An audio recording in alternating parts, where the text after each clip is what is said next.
What if solving a murder meant diving into a world where biology isn't just a science?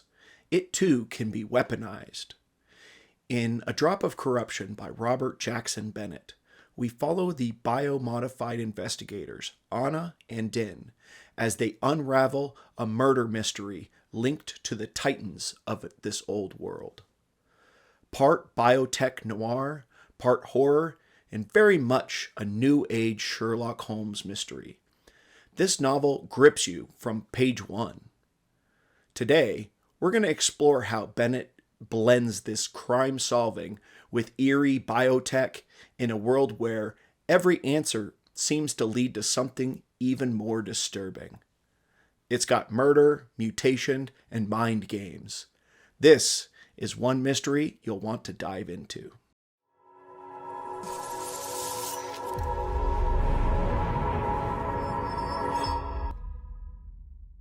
Hey everyone, and welcome back to the Reading Crossbow podcast. My name is Lena, and as always, I'm here with my co-host Rob. Hey Lena, and I'm really excited to talk to you this month about your book choice, which is A Drop of Corruption by Robert Jackson Bennett.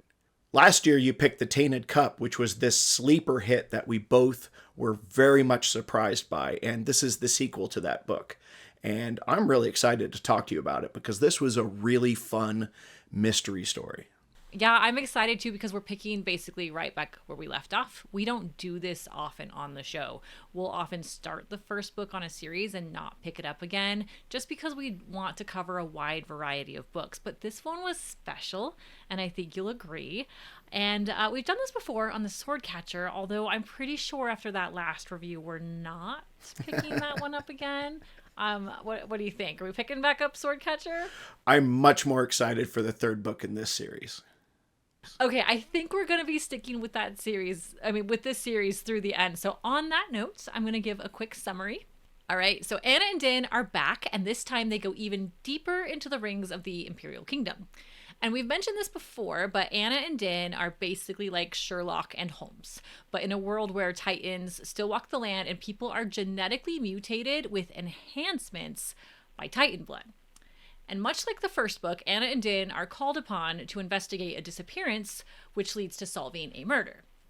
However, this time, the murder links to two things which unravel their kingdom at its core. One, the king himself, and two, the mysterious shroud, which is where researchers create the human enhancements that come from Titan blood. So if you liked the first book, then here are things you might like about this book. So Anna gets even wackier, and we get a glimpse into why she is how she is. And two, Din gets a serious case of the hornies, so we see more, and I mean more, of his love interests. And three, we see much more of the map from a story perspective, which I know we'll get into when we get to Show Me the Map, which we always do on this show. And finally, a third character becomes a huge part of the story, and I'm hopeful that we'll see more of this character. So that's pretty much the summary. What did you think about this book, Rob? This book was very much what I was hoping that it would be. It has all the fun biopunk technology. It's a fun Sherlock Holmes, inspired mystery. The way these characters interact and how they interact with the world, you can definitely feel the DNA of Holmes all over this story. But it does do its own thing. It's very unique, the way this world works,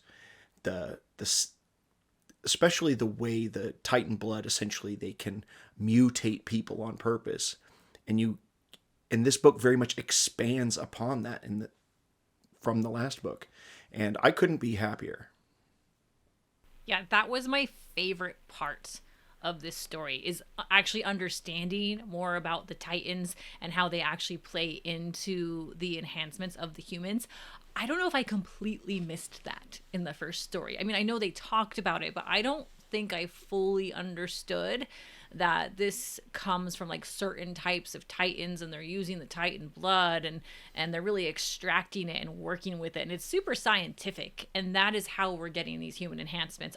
I must have missed that, but it was very, very clear in this story, especially as we start like learning about the Shroud, which is for all intents and purposes a research facility.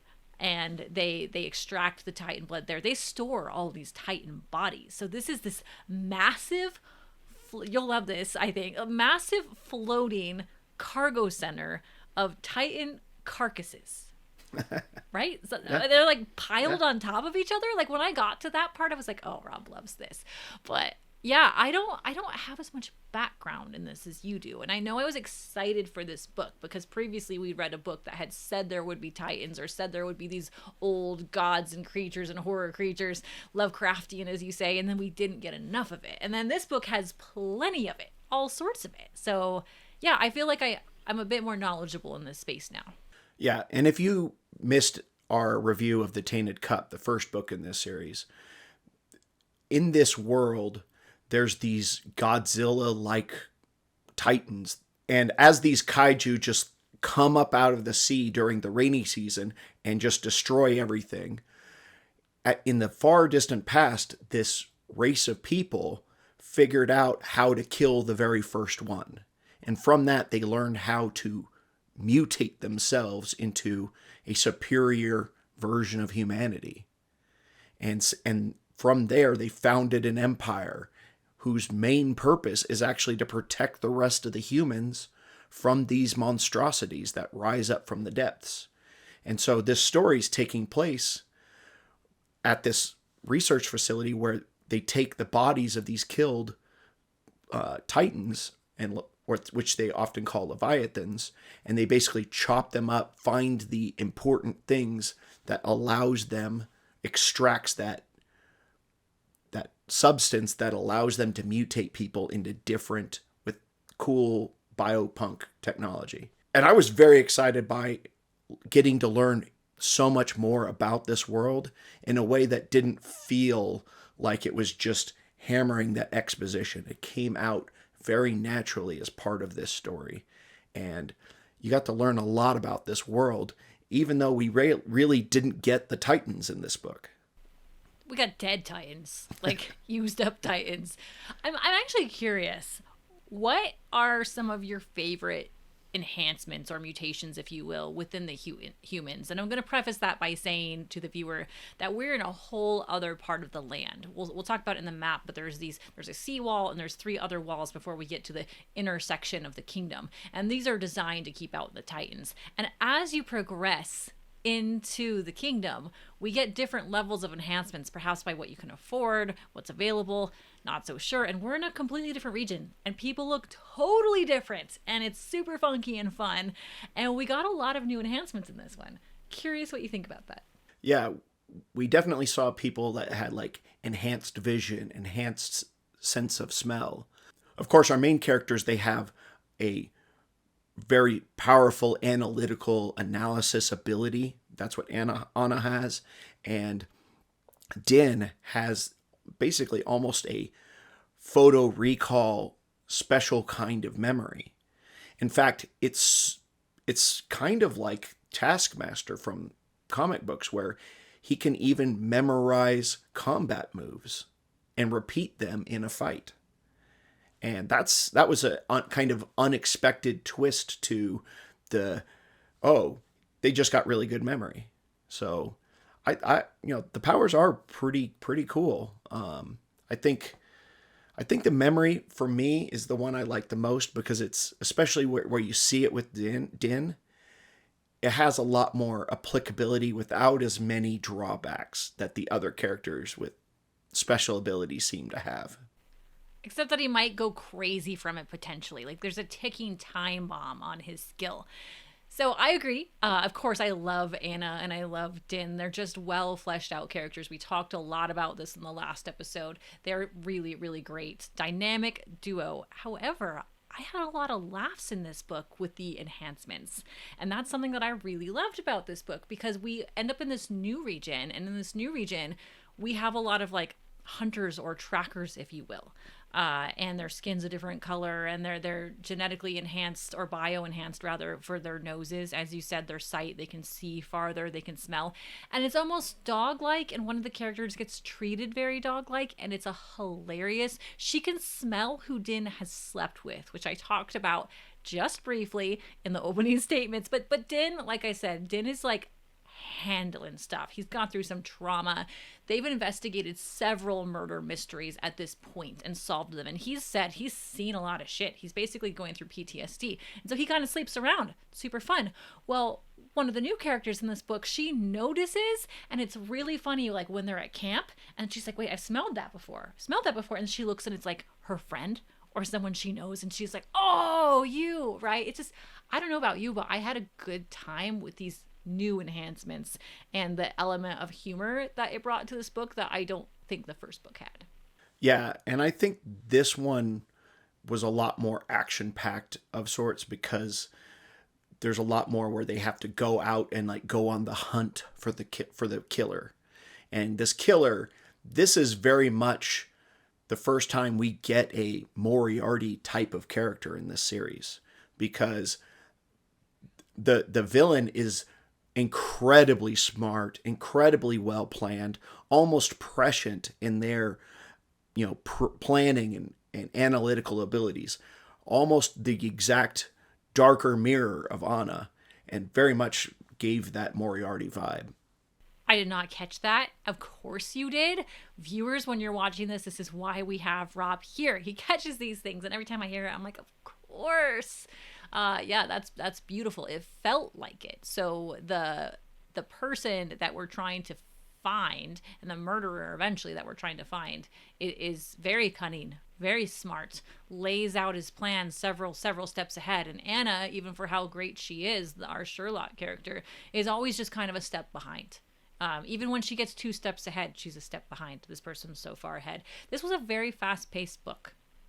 Much more so than a lot of the other ones that we read. It's not that long of a book, and a pretty easy read. Of course, some parts are slower. All books tend to do that.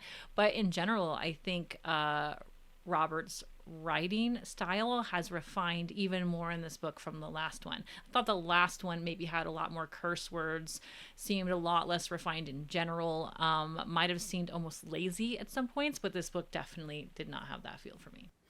Yeah, and this book takes place in a protectorate kingdom that's not part of the Empire. In fact, it's by a treaty, it's supposed to be joining that empire in the next decade. And that's brought up a lot of tension in this space, because the locals aren't exactly excited about becoming part of the Empire. But some of them, especially like the feudal peasant class, probably are excited about joining the Empire, because their rights would severely get improved. Their whole lives would probably improve if they joined the Empire. And so that adds a whole extra like political dynamic that's happening, that's kind of muddies the water for their investigation. And it shows a really deft hand as the author really juggles these different, plot lines and how they're impeding the investigation. I found that to be one of my favorite parts of this book, is all the different moving parts that felt very natural and made sense. That plays in a bit to what was the last favorite part that I wanted to mention, because we both have so much loves about this book. We haven't talked too much about this, but we anticipate a slightly shorter criticism section than we normally do. So my last love is that all those places you talked about, this setting, like we travel so much more in this book. We get to see a lot more of the lands, and even if it's not like a big space, it feels like the lands change quite a bit. And we even go out to sea with the Shroud. So it just felt more like the walls made sense. They were progressing. Like I'm imagining these books as the author continues, we're just breaking through each next wall as we get to the inner part of the kingdom. That's how I think this is going to go. And it definitely felt this way from travel this time. Anything else you want to cover in terms of loves or likes from the book? Yeah, and while this book does try to answer some of the questions that we were left hanging with during the last book, it does even bring up new questions. For example, you mentioned Din. He has this kind of romantic, if we want to call it that, subplot, and it really feels like like a PTSD or depression reaction, and he's acting out in this way, even against Anna's like express orders. And it feels like that story hasn't quite paid off yet. So it's just an extra layer they're just building up for the next book. So even as we're answering questions from the last one, we're getting new ones to answer in the future. And it feels like the right balance of questions and answers and how it expands this world in new and fascinating ways. Yeah, agree. And I know I said I was done, but you just sparked more interest. I mean, we could talk about the likes on this book for quite a bit. But, you know, in the first book, Din is sort of thrust into this relationship with Anna. He doesn't necessarily want it. He's assigned to her, and she is wacky. And we get a little bit of resolution on that as to, like, where the Titan blood comes from. I mean, everyone's enhanced by Titan blood in some way, but hers is different, and why. And it's just, she's kind of alien-like. She's very odd. And so in this book, his alliances with her are somewhat tested. And that's interesting to bring up too, because you can see as this book plot goes along that he really is meant to be by Anna's side. And so now I'm curious, like you said, with this PTSD, and as he's changing, as their relationship changes, you know, how this is going to unravel as we get past these walls. Because at least with this book, he's much more accepting now of their working relationship. And, you know, there's a lot of growth within that. This relationship story, how that unraveled in this particular book, made the book feel very humanized, when the whole book is about humans not being as the humans that we know them to be. So super, super interesting. Yeah, and there's even a whole part where you're interacting with these people who seem almost very alien in their actions and behaviors, and yet it still reads very well. Like you come to understand these characters that have a very different worldview than even the characters in this setting. And it was just really well done. Now, was there anything, though, that you didn't like about this book, or any criticisms you have? I do not have a lot of criticisms. I have the same criticism though that I had in the first book. Like probably one of the only ones remaining, because some of the things I didn't like in the first book have been resolved. Like Anna still says fuck a lot, but it's not, like I said, it was like lazy last time. There was too much of it. I felt like the artist was almost, the author was almost trying to sound young. That's all been resolved in this writing now. A bit more mature, which is super cool. But what wasn't resolved as much, but is better, loads better, is the element of Anna just knowing. So even though we know she's enhanced, I'm less accepting of her enhancements as I am of some of the other enhancements. They seem much more basic, right? And even, I'm not going to spoil here, even when we get more of an answer for why she is how she is, I still just can't accept it. Because it reminds me a little bit of how, I'm going to say the name wrong, Benedict Cumberbatch, I believe, was in the Sherlock Holmes series. I believe it was like a 3-parter, like mini movies. In that series, like, cinematically, when he's like solving things in seconds in his brain, the camera switches to showing like all these calculations and things forming in his head, and the wedding ring and the jacket and things like that, and he comes up with this quickly and we get a glimpse. As I'm reading this, I feel like that happens with Anna. Like, she shouldn't just know some of these things, even with her enhancements. Now, the first book, I thought it was unacceptable in too many places. I'm like, there was never any little breadcrumbs laid to get to this point. Like, I can't even read backwards and add this up how she got there. I don't like that. Whereas in this book, I felt like we did have more of the breadcrumbs and she did solve them. I don't like solve by poof. I like solve by, oh yeah, I did read that and I missed it. I like that feeling. So not a criticism so much, because it is better, but it is still there. I absolutely understand what you're saying. And I agree. I think this book definitely stepped it up a lot, because like, I really like the TV show Psych and how it handles that kind of deduction where it gives you a hint at the clue. And even though you as the audience might not understand it yet, you do have a valid chance of trying to figure it out before the mystery is actually resolved. And this book very much like gives you those clues, at least a lot more of them as the story is going. Where I would say my criticism of this is most of the time the clue, or like the hint and then the clue and then the reveal of the clue actually happens so close together. Now that's good because it's fresh in your memory, but it also gives you less opportunity to compile it and theorize yourself. And where I really enjoy that kind of theorizing part of a mystery story. And because they do come so close together, I found that to be my frustration point. I would have liked some of them to be a little bit more spread out. Yeah, and a few of them, I think we're tied together in a weird way. There's like this coin within their kingdom that is given sparingly. There's only so many of them, and it's given to you basically for a good deed, or something, I guess, heroic that you did, or really actually just if someone gives it to you, and you can basically turn it in for a favor.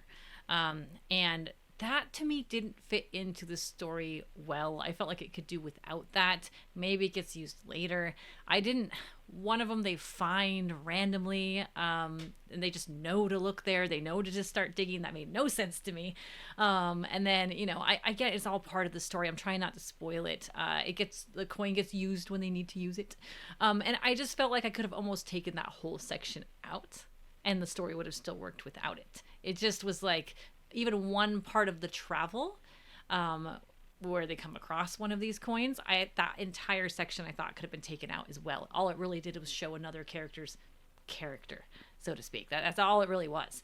So a few parts I'm like, I don't know. I feel like he wrote out this storyline, tied the dots and the strings to where he wanted to connect it. And like this one just was like, oh, if I take that out, the book will be too short.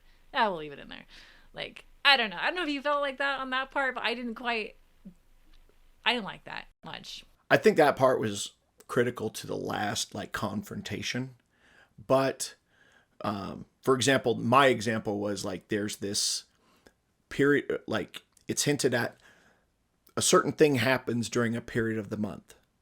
And then they say, someone else notes that the bad guy doesn't seem to operate during the same period of the month. Like in the next chapter. And then a chapter later, the next chapter after that, they're like, oh, maybe the bad guys, this is all connected. And it's like, those clues were just way too close together for me.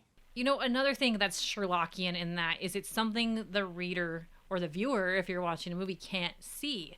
And this happens in Sherlock films all the time. It's like Sherlock notices that there's a ledger somewhere, or a bank ledger, or some king's weaponry notes that he noticed had a missing entry.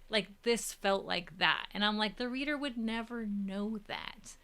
And so at the end, for this coin to come together with this time, ledger wise or calendar wise, so to speak, where they meet, I don't know. I don't always love those. I don't love those aha moments. I'm not saying it wasn't critical to the end of the story. I'm saying it could have happened in a different way where the reader could have picked up on it on their own.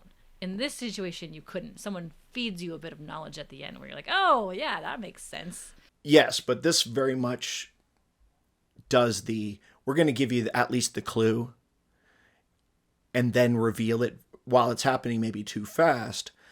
It's not like parts of the last book where there's just jumps in logic where the reader has no opportunity to have learned about that clue or anything or come to a conclusion. There's no leaps. It feels like you were given a fair opportunity, and maybe it's not entirely fair, but it felt a lot better in this one compared to the last book. Well, we'll have to agree to disagree on that criticism, but I think we can both agree, though, that we liked this book a whole lot more than the parts of it that we didn't like. But this takes us into Show Me the Map. So this book has two maps. One is pretty much the same as the last book, though there's a little square where it shows where it's the calling out of the second map. So the first map, pretty much the same as last time. Not my favorite map, but this time it has a second map that's very much zoomed in on the location where this event takes place. You know, the whole book takes place for the most part, in this single city, and this gives a nice little close zoomed in of the region. You know, all things considered, I think it's a good map. It reminds me a lot of how some older RPGs drew their maps, especially like where you see the swamps and the roads. It kind of has that kind of old role-playing game drawing style. What about you? I mean, yeah, we covered this before, so we're not going to spend a lot of time on this. If you want to watch our first review of the map, you can go back to the last episode, and we will link that up at the top in a card. So it's basically the new edition of the map for me, which honestly I don't think adds that much more. If anything, sometimes I miss in these types of books the stylized versions of maps that we get in my fantasy novels, and I think we have a missed opportunity here to do a really cool drawing of the Shroud. Like, I know that it's covered by this green sort of veil that they make, I don't know, from tissue from the Titans. It's basically like a living curtain. And I just think that's so cool. And I would have loved to see an artist's vision of what that would be. So to me, the Apoth Manufactories, Newtown, Old Town, all of that, I don't care. Give me the cool parts. Let me see weird tusks hanging off this barge. Let me see like a really cool peek behind the curtain where you have to take your boat in. Like, I want to see that fantasized. Now, I know this is not a fantasy book, but it doesn't mean the map can't be, because maps are typically associated with fantasy novels. So bring a little imagination into it. I still very much feel like this is a fantasy story. But one of the things I did notice that's kind of related to this book, last time, just like last time, this is not a dust cover. This is the actual cover of the book. It's beautiful. But one of the things I did notice is that the last book said it was going to be part of a series. It said it was book 1 of Shadows of the Leviathan.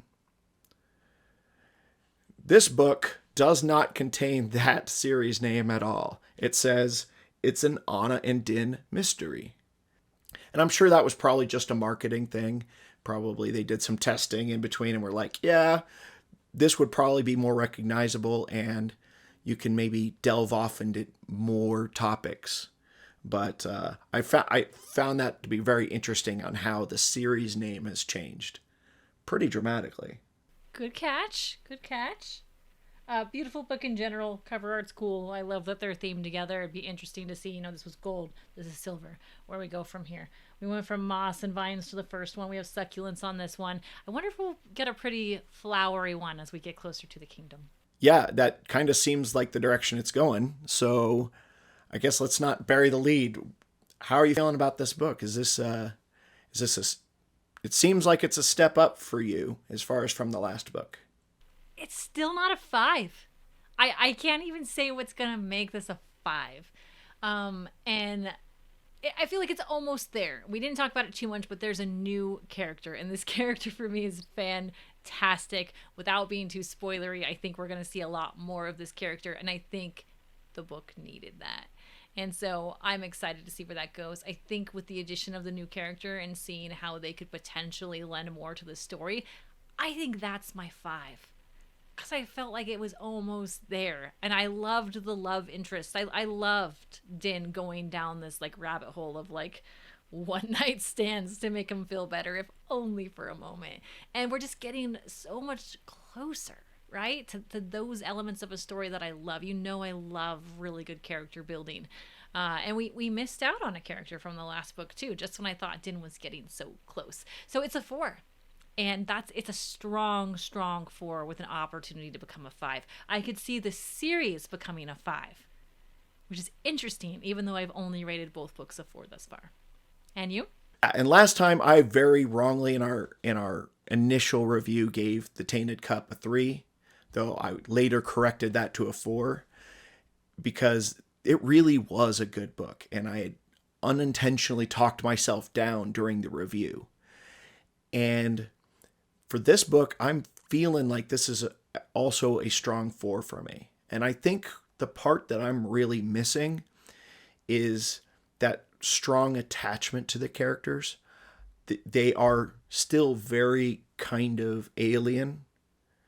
And if you think of like a Sherlock Holmes type of mystery, even just stories built in that class, yes, you have your Holmes type character who's very odd, but you also have your Watson, and that Watson is the humanizing character that helps draw in the audience. They're that audience surrogate.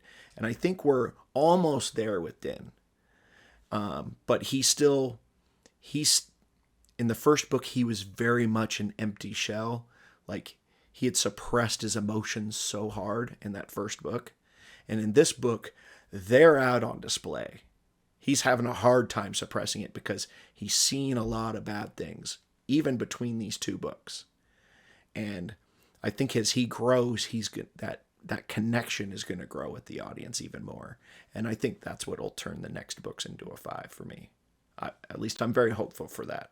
I think so. And they're starting to get well known. I mean, even on the cover, like you said, it's now an Anna and Din mystery. And as we've gotten into this story, people are starting to know her. She's introducing herself or people are saying, oh, of course I know you, right? So they're going to get more infamy, I think. And actually, you mentioned Watson, and Anna is almost reversed in this book.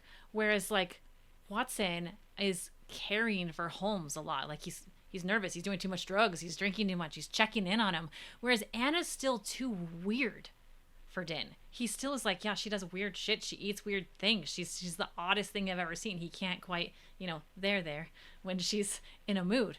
But she's starting to do that for him in this one. And now it's a bit, arm's length as well, because she's just like, hey, don't do that. I'm worried about what this is doing for you. But I can see her starting to care even more for him. So we're getting the dynamic. We're almost there. So 4s all around. We're both very excited for this book series. This was a tremendous read and couldn't be excited more to read the book 3. So make sure you hit that like and subscribe so that you can get reminded when we do get to read this 3rd book. And you'll also get reminded about Lena's solo episode next week. I'm excited to find out what she has in store for us. Thank you for watching, everyone. We'll see you next time.